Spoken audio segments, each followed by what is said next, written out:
이 시간 함께 보실 말씀은 디모데전서 3장 15절 한 구절을 보겠습니다. 디모데전서 3장 15절입니다.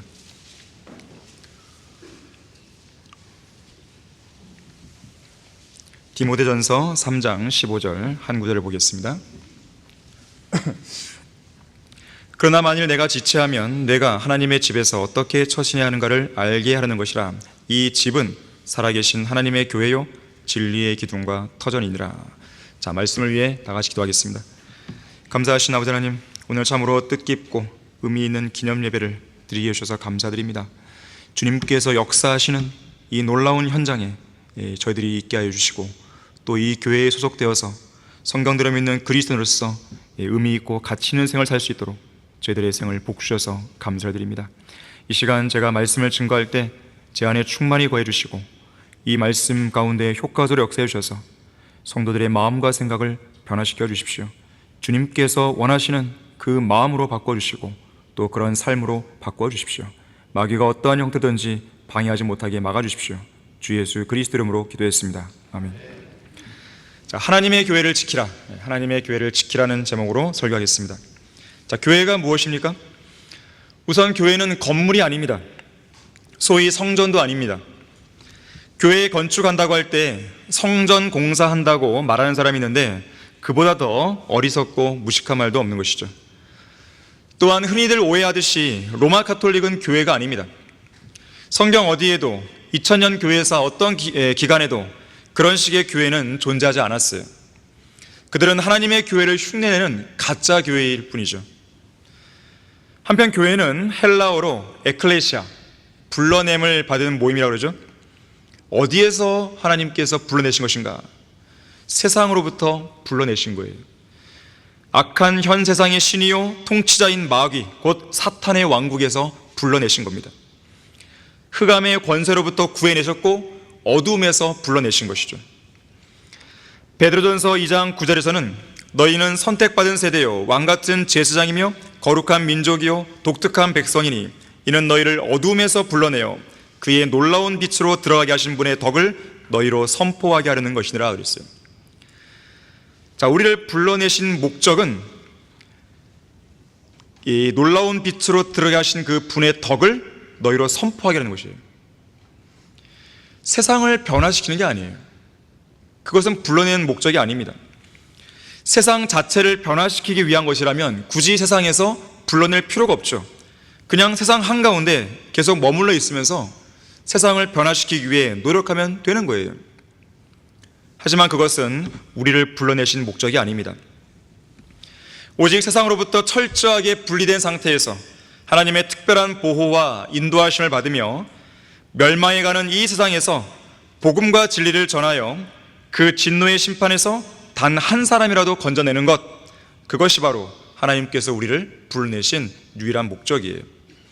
자, 그렇기 때문에 아프리카 난민촌에 가서 죽을 끓여 먹여주고 옷이나 생필품을 나눠주는 것은 교회가 1차적으로 감당해야 될 사명이 아닙니다. 생각해 보십시오. 인간의 육신의 생명을 무슨 방법으로 계속 연장시킬 것이며 또 언제까지 그 일을 책임질 수 있겠어요? 몇 끼의 죽으로 한 달, 아니 1년을 살게 할 수 있다고 해봐도 그 다음에는 어떻게 할 거예요? 또 허기진 배를 채워줘야 할 사람들이 아프리카에만 있습니까? 전 세계에는 수천만 명의 사람들이 굶주린 채로 잠을 자야 되고 그 다음날 아침에는 수백만 명의 사람들이 기근과 굶주림으로 죽어나가는 거예요. 그들을 모두 어떻게 할 것이에요? 그뿐 아니라 질병, 재난, 교통사고, 암, 에이즈, 코로나 등으로 죽어가는 사람들이 부지기수인데 그런 자들을 고쳐주겠다고 도대체 언제까지 또 어디까지 약통과 붕대를 들고 살아다니겠냐 이거죠. 그런 일들은 하나님의 교회가 할 일이 아니에요. 국제연합, 유엔이나 국가들, 자선단체, 국경 없는 의사회 혹은 NGO 등이 할 일이죠. 자, 그래서 어떤 교회가 복음과 진리를 전하지는 않고 탈북자나 전쟁 난민, 전쟁 고아들이나 돌보고 있다면 그건 교회가 아니에요. 또한 교회는 유기체죠. 거듭난 그리스도인들로만 구성된 눈에 보이지 않는 그리스도의 몸된 유기체입니다. 에베소서 1장 22절과 23절에서는 이러한 교회의 정의를 분명하게 밝혀주고 있어요. 만물을 그의 발 아래 두시고 그를 만물 위에 머리가 되게 하셔서 교회에게 주셨느니라. 교회는 그의 몸이니 만물 안에 모든 것들을 채우시는 분의 충만이니라 그랬어요. 이러한 그리스도의 몸 안으로 들어가기 위해서는 예수 그리스도를 개인의 구주로 믿고 영접해야 되죠. 믿는 순간 성령 침례를 통해서 그분의 몸 안으로 들어가게 됩니다. 한편 교회의 머리는 예수 그리스도시죠. 교회의 머리는 교황이나 대주교가 아닙니다. 어떤 황제나 지역교회 목사도 아니에요. 교회는 하나의 몸으로서 결코 쪼개지거나 나눠질 수 없는 유기체죠. 그 유기체의 머리는 예수 그리스도세요. 자, 유기체이기 때문에 교회는 진주로 비유가 되죠. 자, 이러한 유기체가 일부 지역이나 특정 지역에서 눈에 보이는 조직체, 곧 지역교회를 이루어서 활동하게 되는 거예요. 바로 우리와 같은 모습이죠. 하지만 우리가 조직체라고 했을 때는 표현을 주의 깊게 쓰셔야 됩니다. 세상에서나 볼 수 있는 그런 조직체와는 확연히 구분돼요. 이 교회는 조직체이지만 유기적인 조직체예요. 단순한 조직체랑 다릅니다. 그래서 교회는 가정과도 다르고 학교와도 다르고 회사나 기업과는 다른 거예요. 특히 조직체에 속한 회원들의 권익을 도모하고 상호 교류를 장려하는 사회 단체와도 다릅니다. 육신의 정욕을 만족시키고 사업 파트너를 만나고 인맥을 넓혀가는 사교의 장도 아니에요. 클라렌스 라킨 목사가 말했듯이 교회는 불신자들의 돈을 모아 가난한 회원들을 돕기 위해서 일종의 면죄부나 어떤 상품을 파는 상점이 아니라고 그랬어요. 노숙자들에게 밥을 퍼주고 불이웃들을 도와주고 독거노인들에게 김치를 담아주고 연탄을 날라주는 사회 복지단체 또는 자선단체도 아닌 거예요. 자, 그런 거 하려면 교회의 이름을 하지 말라는 거예요. 교회 간판 내리고 자선단체로서 하면 되죠. 왜 교회가 그런 일을 주력을 하냐 이거예요. 그건 하나님께서 시키신 일이 아닌데. 자, 그래서 예수 그리스도를 개인의 구주로 믿고 하나님의 은혜로 구원받아 성령으로 거듭난 진정한 그리스도인은 아무 교회에나 출석하면 안 돼요. 하나님께서 그분의 피로 사셨고 성령으로 인치셨고 반석이신 예수 그리스도 위에 세우셨고 진리의 기둥과 터전 안에 마련하신 그 교회, 하나님의 나라의 헌법인 성경에 의거하여 주님께서 허락하고 승인하신 바로 그 완벽한 교회에 다녀야 되는 거예요. 자, 오해하지 말 것은 완벽한 교회는 죄가 없는 교회가 아닙니다. 성경대로 믿고 실행하는 교회예요. 하나님께서 인정하시고 승인하신 바른 성경만을 어떤 오류도 없는 최종 권위이자 절대 권위로 믿는 교회죠. 언제 어디에서 누구를 만나든지 어떤 상황에 직면하든지 하나님의 말씀인 성경은 무엇이라고 말씀하는가, 여기에만 주목하는 교회예요. 성경대로 믿고 실행하기 위해서 아주 애를 쓰는 교회인 것이죠. 이런 교회를 찾아서 출석하는 일은 매우 중요한 부분입니다. 왜 그런 것인가? 구원받은 그리스도인은 하나님께서 승인하신 성경만 써야 돼요. 하나님께서 인정하신 교회만 다녀야 됩니다. 하나님께서 허락하신 사역만 수행해야 되기 때문에 그런 거예요. 그렇게 안 하면 이 땅에서 시간만 낭비하게 되는 거예요. 결국 그리스도인이 서게 될 그리스도의 심판석에서 자신이 행한 모든 일이 불타 없어지는 비참한 현실을 맞게 되는 것입니다. 자, 나는 왜 성경 침례교회를 다니는 것인가? 과연 여러분은 왜 이 성경 침례교회를 다니는 것입니까? 첫 번째로 성경대로 믿는 독립 침례교회이기 때문에 그런 거예요.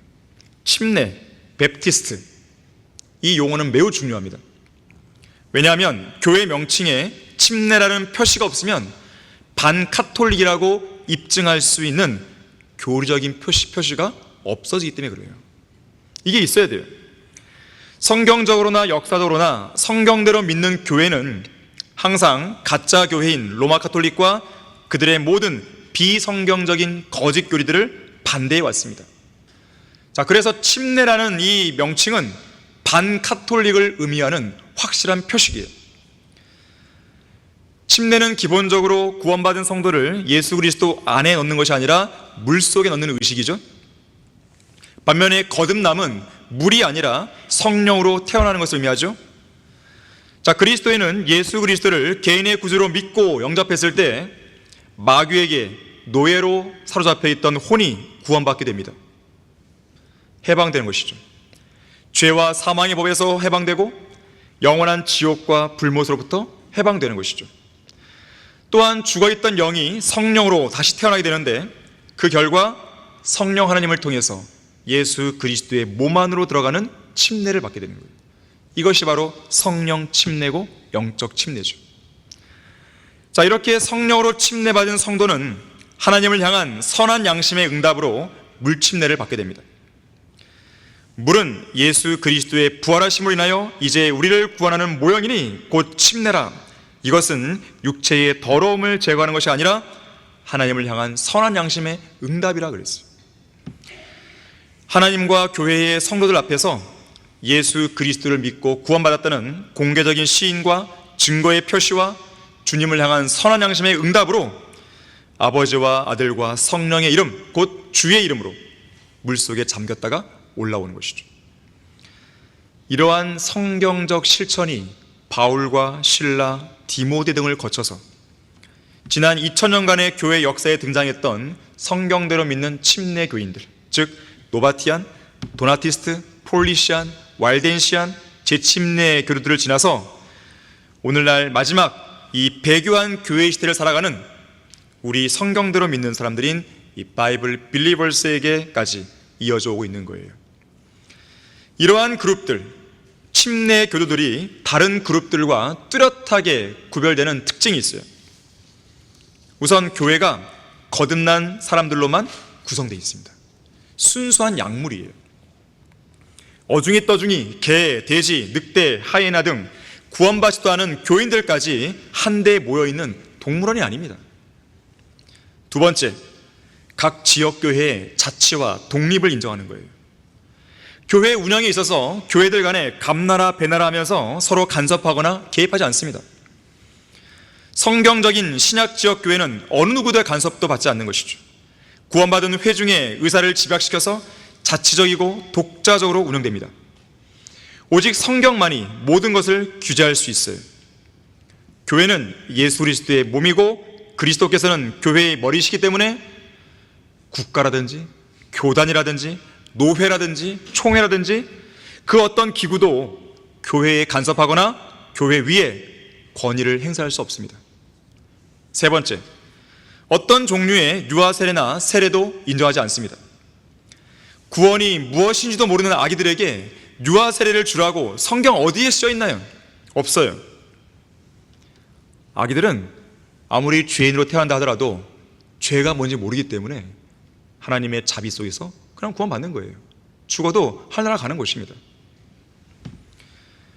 자, 그런가 하면 세례라는 것은 씻는 의식이에요.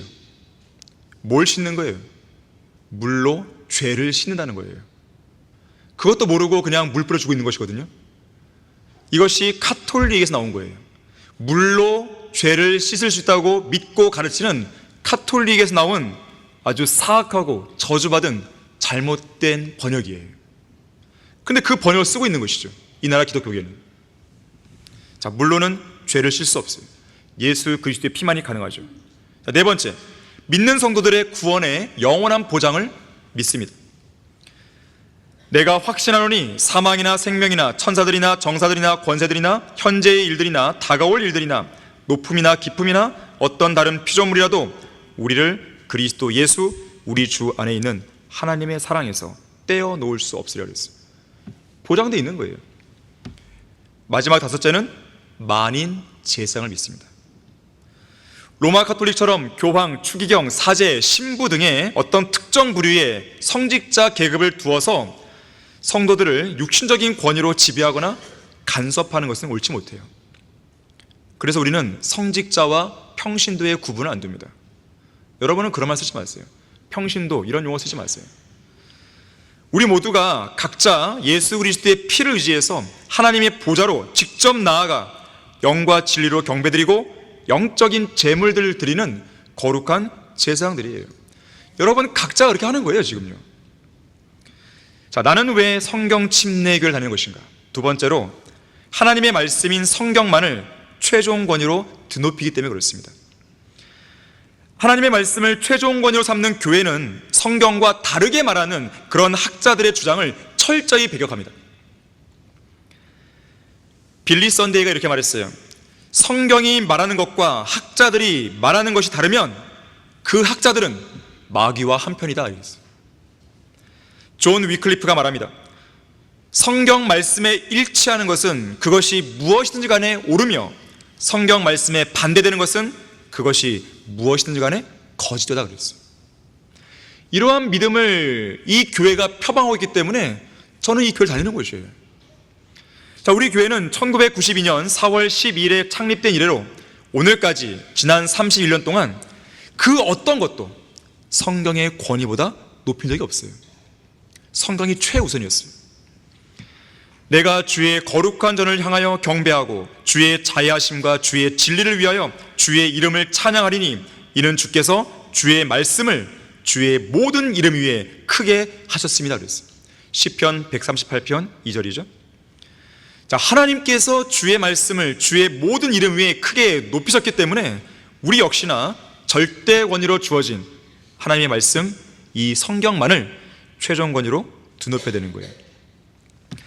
제가 하나님께 감사드리는 것은 말씀이신 예수 그리스도께서 그분의 거룩한 피로 저를 죄와 지옥의 심판에서 구원하신 구주가 되셨듯이 우리 모국어인 한글로 믿음과 실행의 최종 권위인 바른 성경, 곧 오류가 없는 책인 한글 킹제임스 성경을 우리 손에 주셨다는 사실이에요. 우리 교회는 히브리어 구약 원문이나 헬라어 신약 원문이 우리의 최종 권위라고 가르치지 않습니다. 심지어 어떤 언어로 번역된 성경보다도 가장 뛰어난 영어 킹제임스 성경조차도 우리의 최종 권위라고 가르치지 않아요. 이유는 간단해요. 우리는 영어를 몰라요. 영어를 몰라요. 영어는 우리의 모국어가 아닌 거죠.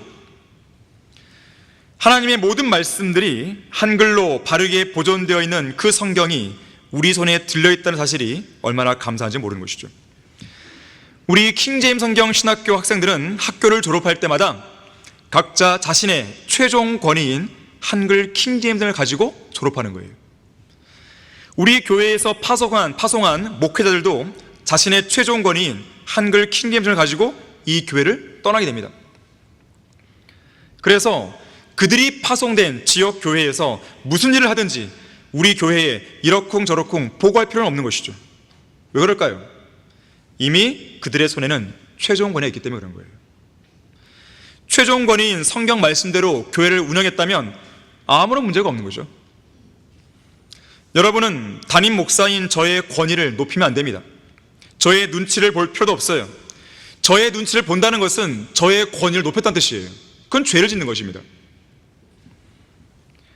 여러분이 최종 권위인 성경 말씀대로 하고 있으면 아무 문제가 없어요. 그것대로 하고 있다면 여러분은 저에게 일일이 보고할 필요도 없어요.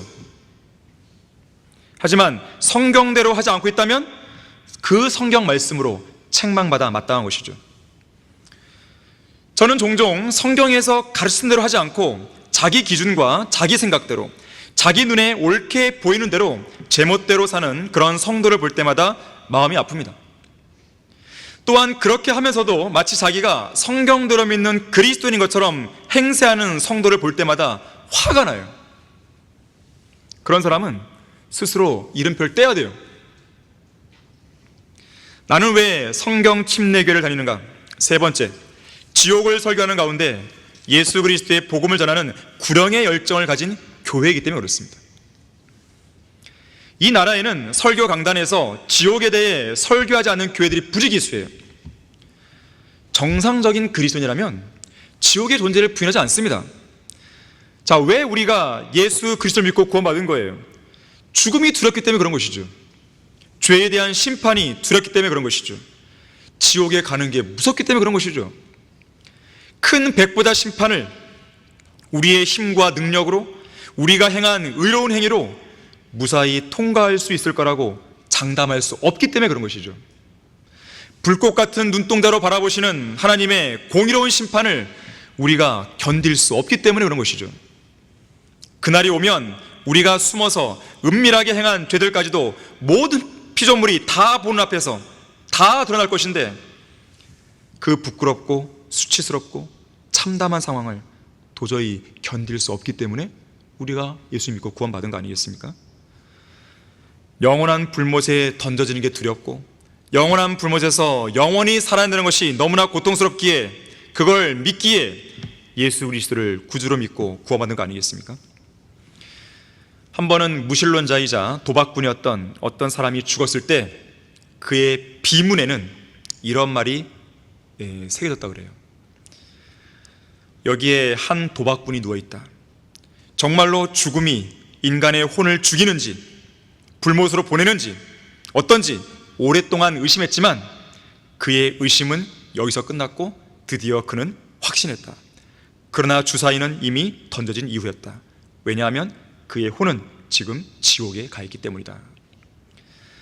자, 누군가 잘 말했듯이 지옥은 구원받지 않은 자들이 너무 늦게 목격한 진실이에요. 또 그가 죽었을 때 그 진실을 직접 목격하게 되지만 그것은 너무나 때늦은 현실이 되고 마는 것이죠. 이 나라에 지옥에 가지 말라고 경고하면서 그리스도의 복음을 성경적으로 정확하고 담대하게 전파하는 교회들이 과연 얼마나 됩니까? 거리에서 설교하고 구려하는 교회들이 과연 얼마나 되냐 이거예요. 구원받은 그리스도인이라면 예수 그리스도를 위한 증인이 되어야 됩니다. 가족, 친척들, 자신이 살고 있는 동네, 길거리, 공원, 병원, 요양원, 학교, 직장 등지에서 주님을 위해 목소리를 높여서 복음을 증거해야 돼요. 잠언 11장 30절은 이렇게 말씀하죠. 의로운 자의 열매는 생명의 나무니 혼들을 이겨온 자는 현명하다 그랬어요. 의로운 자의 열매가 생명의 나무예요. 왜 그럴까요? 생명은 새로운 생명을 낳기 때문에 그래요. 영원한 생명을 소유한 그리스도인이 생명의 복음을 전하는 생명의 나무가 되어서 또 다른 영원한 생명을 소유한 생명의 나무를 낳게 되는 것이에요.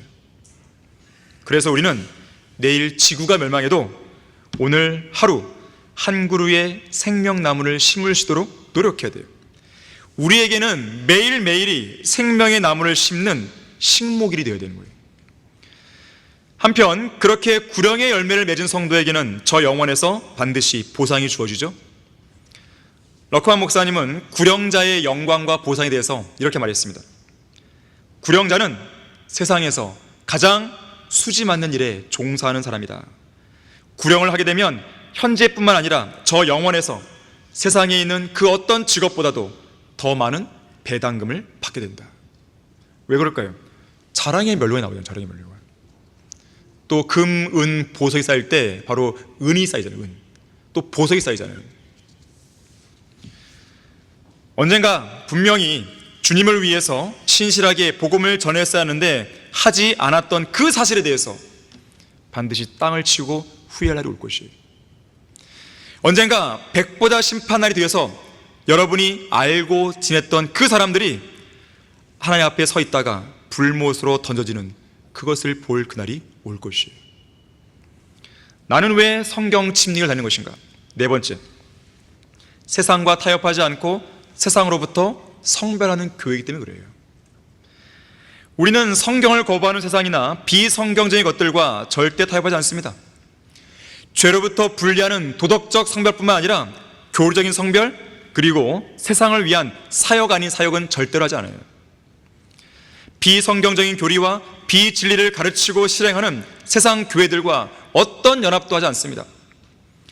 변개된 성경을 사용하는 어떤 교회와도 함께하지 않아요. 길이 다른 것이에요. 하지만 정동수는 미국의 배교한 근본주의 목사들과 손을 잡았죠. 또 이 나라에서는 어떻게 해서든지 자기가 번역한 흠정력을 팔아먹기 위해서 이 나라 썩어빠진 기독교계와 손을 잡았죠. 자, 설교의 왕자로 불렸던 찰스 스펄전이 하는 말을 잘 들어보십시오.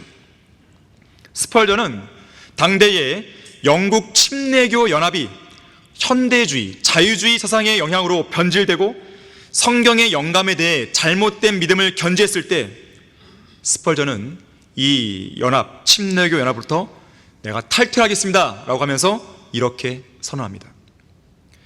이제는 믿음 안에 거하는 성도들이 다른 복음으로 돌아서 버린 배교자들과 어느 정도까지 친교 관계를 유지할 것인가 하는 것이 심각한 문제가 되었습니다. 그리스도인에게 사랑이 없어서는 안 되겠고, 또한 분열은 무거운 죄악이기에 반드시 피해야 합니다. 그러나 성경적 진리에서 떠나고 있는 배교자들과 과연 어디까지 우리가 연합해야 한단 말입니까? 치명적인 과오임을 뻔히 알면서도 교제를 유지하는 것은 죄에 동참한 것과 마찬가지입니다. 과오가 굳건히 자리 잡았음을 보는 순간, 아니 보인다고 생각되는 순간, 나는 이것저것 따져볼 필요도 없이 즉시 그 침례교 연합을 버렸습니다 그랬어요.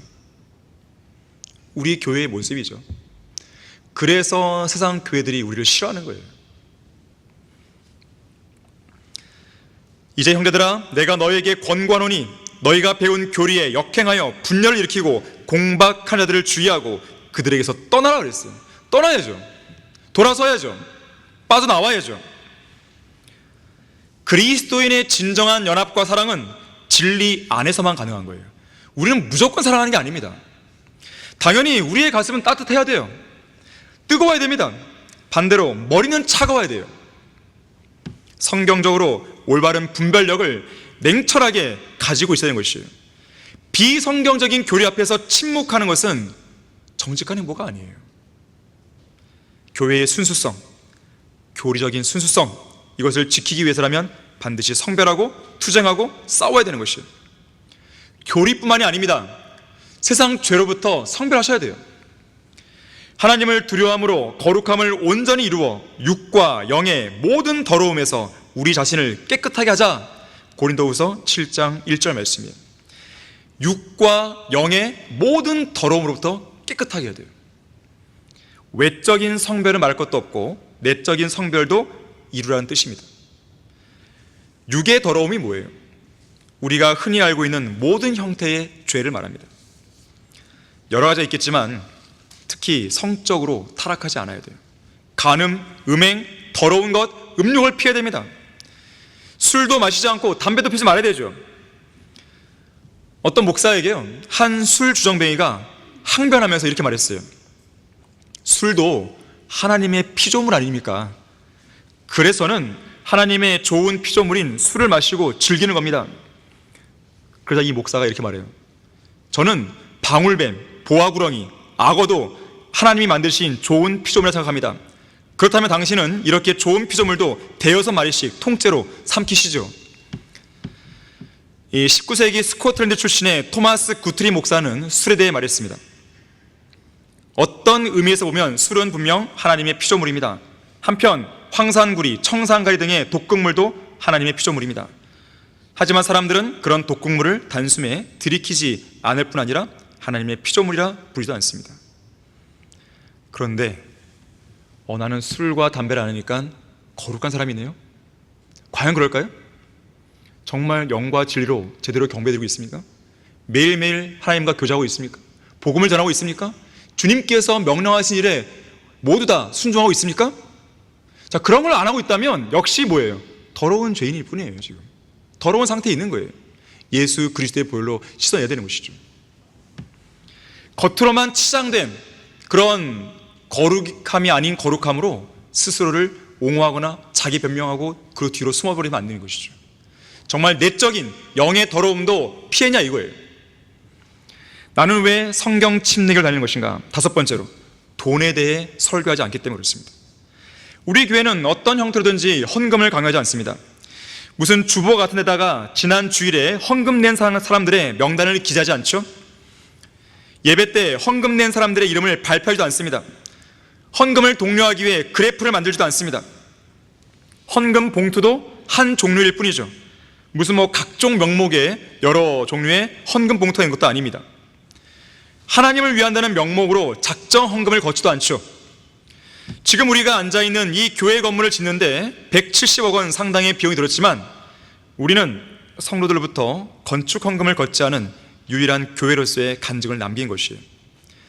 이 나라 대형교회 목사들의 가장 큰 문제는 돈을 사랑하는 데 있습니다.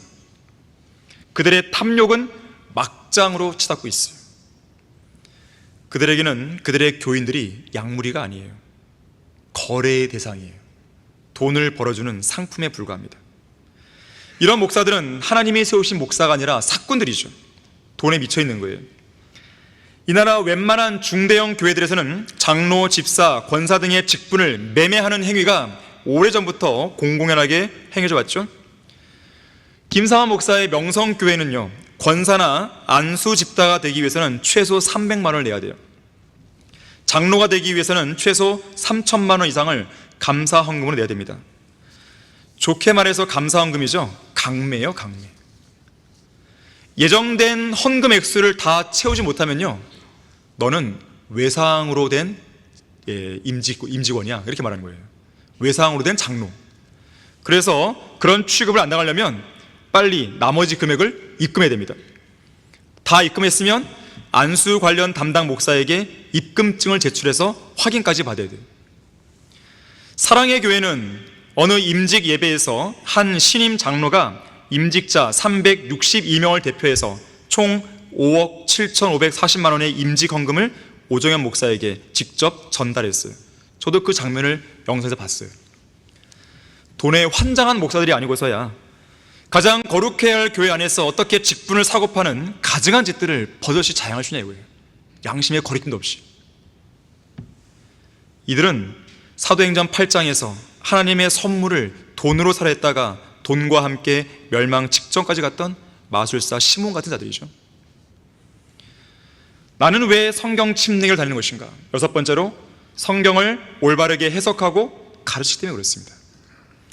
우리 교회는 성경에 대한 어떤 신학자의 개인적인 견해나 비유적이고 상징적인 방법에 따른 사사로운 해석, 교단 교리에 끼워 맞춘 어떤 해석도 거부합니다.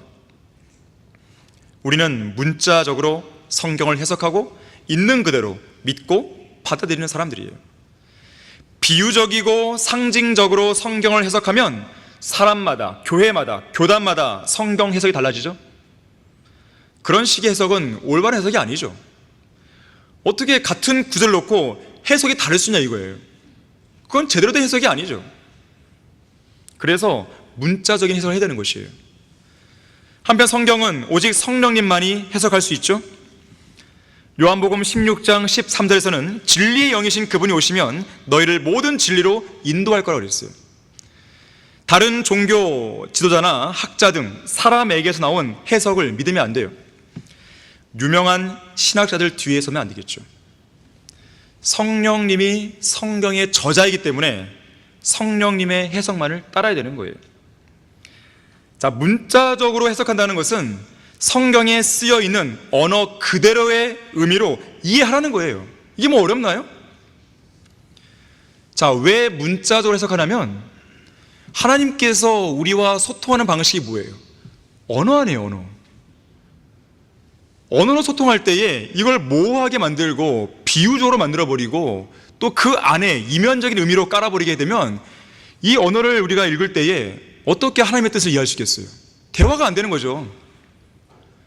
나는 문자 그대로 이해했는데 하나님께서 사실 그게 아닌데 내가 비유적으로 이걸 이렇게 놓은 거야, 이렇게 해버리면 어떻게 대화가 되겠어요? 하나님과 원만한 소통을 위해서라면 당연히 문자 그대로 해석을 하는 게 원칙이죠. 특히 성경은 성경 스스로 해석합니다. 우리가 해석할 필요가 없어요. 이미 성경에 모든 해석이 들어있어요. 성경은 성경이 해석해요.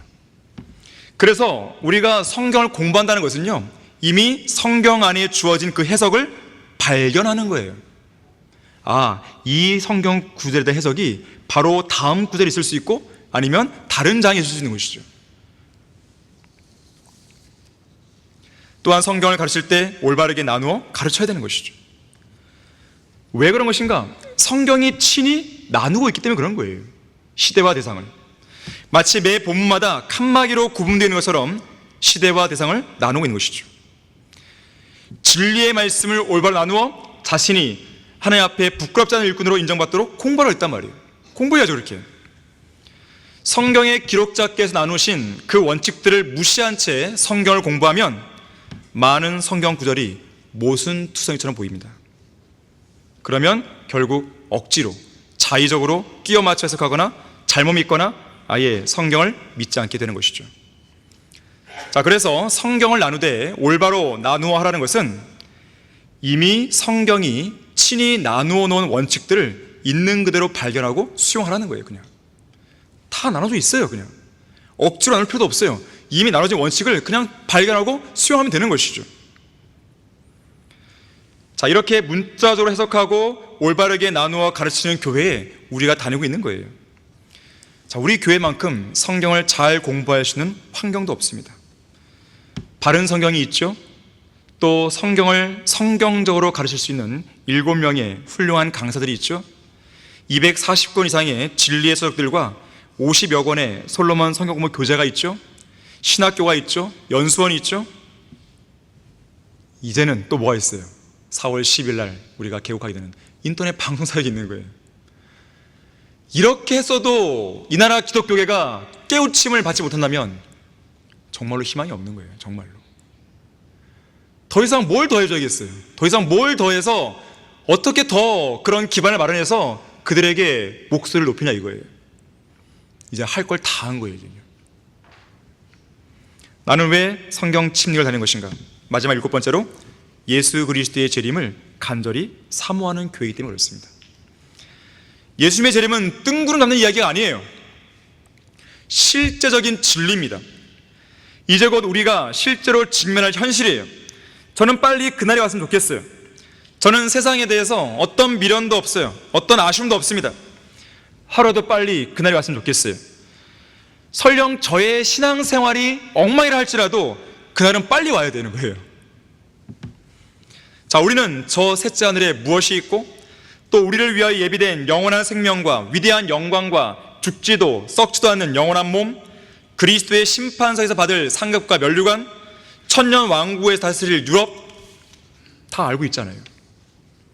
그리스도인이라면 누구나 들어가 영원히 살게 될 새 예루살렘의 모습, 그 크기가 어떻고 규모가 어떻고 그 안에 무엇이 있고 성벽은 어떻고 12대문은 어떻고 그곳 안에 비추는 하나님의 영광이 어떻고 또 우리가 살게 될 저택의 규모가 어떤지 알잖아요. 흥분이 안 되십니까? 저는 이 요한계시록 21장 22장만 읽어도요 흥분이 되는 거죠. 여러분은 재림은 물론 재림과 더불어 주어질 영원한 것들이 실제 현실이라고 정말로 믿고 계세요? 위에 있는 것들에 너희 마음을 두고 땅에 있는 것들에 마음을 두지 말라는 말씀은요 그냥 하는 말씀이 아니에요. 엄청난 것들이 기다리고 있는 거예요 지금요. 언젠가 러커 목사님이요 이렇게 말씀하셨어요.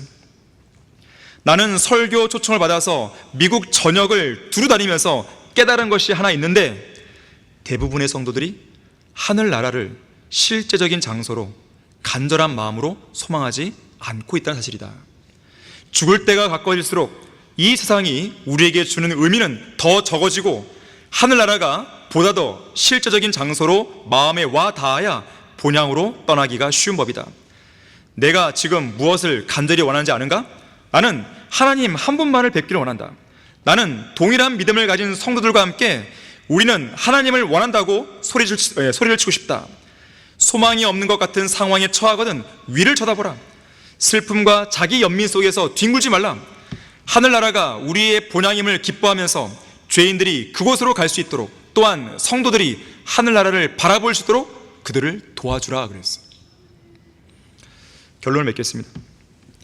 저는 이상 7가지 이유, 더 있지만 대표적인 7가지 이유로 인해서 성경 침례기를 다니고 있어요.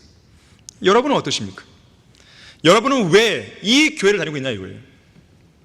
만일 여러분도 저와 동일한 생각, 동일한 믿음을 갖고 있다면 하나님께서 우리를 있게 하시고 머물게 하신 이 하나님의 교회를 굳건히 지키는 성도가 되어야 돼요.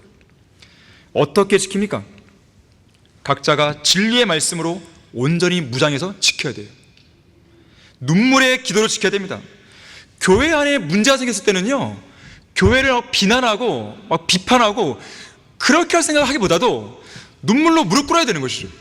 즉시로 주님, 이 교회를 지켜주십시오. 지금 영적 전쟁이 한창 일어나고 있습니다. 주님, 이 교회를 지켜주십시오. 또 어떻게 지켜야 됩니까? 뜨거운 형제 사랑으로 지켜야 돼요. 죄와 거짓 교류로부터 온전히 성별함으로써 지켜야 됩니다. 흔히 교회 안에 무슨 문제가 생기는 등의 영적 전쟁이 일어나면 사람들은 세 부류로 구분돼요. 첫째는 적들에게 동조하는 무리들이에요. 이들은 배교자들 편에 적극적으로 가담해서 하나님과 하나님께서 세우신 교회를 대적하죠. 둘째 부류는 진리의 편에 굳게 서 있는 신실한 성도들입니다. 이들은 눈물로 기도하면서 교회를 세우고 지켜내려고 애를 쓰죠. 마지막 세 번째 부류는 중간자적인 입장에 서서 방관하는 사람들이에요. 이들은 상황을 주시하면서 유리한 쪽에 자신을 의탁해 봅니다. 그러다가 결국 대열에서 떨어져 나가는 것이죠. 교회를 대적하고 배교해 버리는 거예요. 우리 교회도 처음 창립한 이후로 여러 차례의 영적 전쟁을 겪어왔습니다. 특히 내부에서 마귀가 일으킨 자들을 통해서 치열한 전쟁을 겪게 되었습니다. 교회의 역사는 평탄한 역사가 아니에요. 전쟁의 역사입니다. 이것은 우리 교회가 살아있는 교회라는 반증이기도 합니다. 살아있기 때문에 마귀가 공격하는 거예요. 내부에서 일어나 영적 권위의 반기를 들고 배교에서 나간 크고 작은 반역들은 수차례 있었어요. 그런 영적 전쟁으로 우리 교회에서 희생된 자만 해도 700명이 넘는 것이죠. 이준승, 김영균, 박만수, 김재근, 윤성목, 이재명, 윤여성, 강동 성경침례교회 이창희, 자유침례교회 김기준, 음성 독립침례교회 김산, 파주 성경침례교회 김재혁. 이 김재혁은 번개와 같이라는 이름으로 유튜브 활동을 하는데요, 번개가 사탄과 연관되어 있다는 모르는 것이에요. 번개와 같이, 사탄과 같이. 천안생명침례교회 남아식, 고령모임의 백정현, 서울선교침례교회 송근창, 대구성경침례교회 유승복, 베델독립침례교회 윤혁택, 강릉성경교회 원경희, 신실과 진실침례교회 이양호, 경주성경침례교회 조동화, 생명침례교회의 최성덕, 광야의 소리선교회의 주영훈, 캐나다 노스역 침례교회 박재권, 미국 LA의 BBCI의 김경환.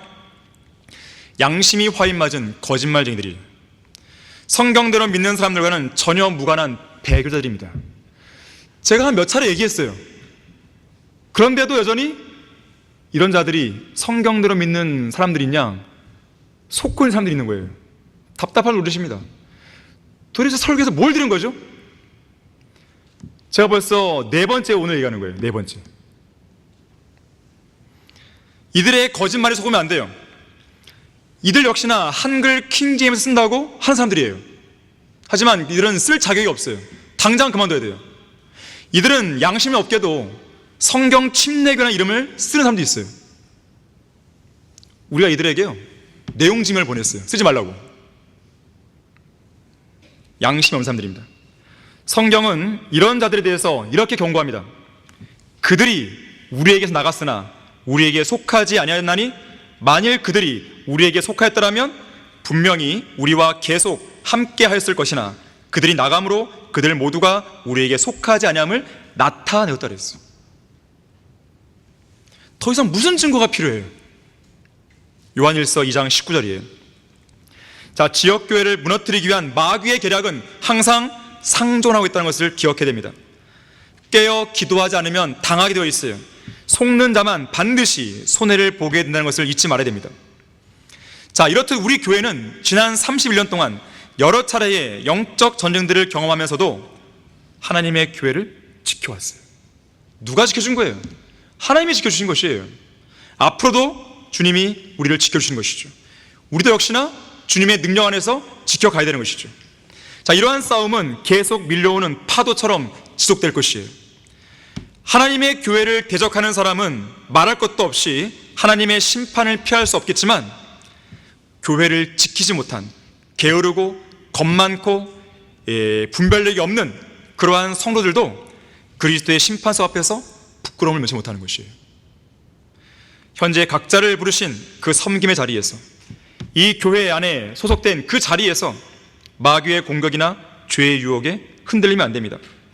단 1cm도 요동하지 말고 신실하게 주님을 섬기면서 하나님의 교회를 굳건히 지켜내야 돼요. 그렇게 했을 때 우리 교회는 앞으로도 주님 오실 때까지 강성하게 성장하는 것입니다. 다 같이 기도하겠습니다. 감사하신 아버지 하나님, 성경침례교회 창립 31주년을 맞이해서 우리는 하나님의 교회를 지키라는 제목으로 설교를 들었습니다. 교회는 여러 가지 그런 본질이 있겠지만 오늘 우리가 들었던 7가지 항목이 있는 것입니다. 이러한 일들을 하지 않는 교회는 교회가 아닙니다. 그래서 우리는 이 교회에 소속되는 것이고 성경침례교회가 참된 교회로 우리는 믿고 있는 것입니다. 이 교회에 속해 있는 우리 신실한 성도들, 주님께서 한 사람 한 사람 기억해 주시고 단 한 명도 낙오자가 생기지 않도록 해주십시오. 단 한 명도 이 대열에서 벗어나지 않게 해주십시오. 이 대열에서 벗어날 그런 조짐이 보인다면 주님께서 막아주시고 그 성도를 일깨워 주십시오. 주 예수 그리스도 이름으로 기도했습니다. 아멘. 우리 다 같이